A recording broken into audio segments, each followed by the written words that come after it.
ધારાસભ્ય માલતીબેન મહેશ્વરીએ સરકારનો આભાર માન્યો છે। અનુસૂચિત જાતિના બાળકોના શિક્ષણ માટેના નિર્ણયને વધાવ્યો છે। અનુસૂચિત જાતિના બાળકો માટે સરકારનો દૂરંદેશી નિર્ણય। ગાંધીધામમાં અનુસૂચિત જાતિ કન્યા છાત્રાલય મંજૂર થઈ છે। ભુજમાં આદર્શ નિવાસી કન્યા શાળા, મુન્દ્રામાં કુમાર શાળા મંજૂર થઈ છે।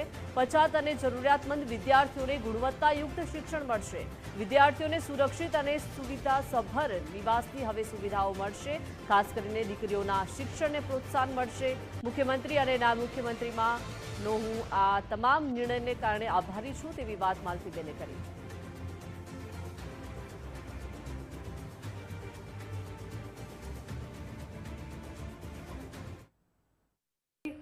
2018 જ્યારે શેણાઈ ખાતે ગાંધીધામ તાલુકાના શેણાઈ ખાતે અનુસૂચિત જાતિ કુમાર છાત્રાલય મંજૂર કરવામાં આવી હતી અને 2022માં એ કામ પૂર્ણ કરી અને એને ખૂબ ધામધૂમથી શરૂ કરવામાં આવી અને મારી એક રજૂઆત હતી કે આ વિસ્તારમાં ગાંધીધામ કોર્પોરેશનમાં નજીકમાં શેણાઈ ખાતે એક કન્યા છાત્રાલય પણ મંજૂર કરવામાં આવે।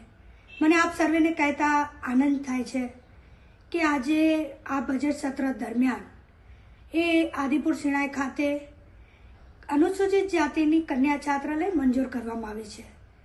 ફક્ત એટલું જ નહીં, એની સાથે સાથે કચ્છ માટે તમામ અનુસૂચિત જાતિના બાળકો માટે આપણા ભુજ મધ્યે આદર્શ નિવાસી કન્યા છાત્રાલય મંજૂર કરવામાં આવી છે અને એની સાથે મુન્દ્રા ખાતે આદર્શ નિવાસી કુમાર છાત્રાલય કુમાર શાળા પણ મંજૂર કરવામાં આવી છે।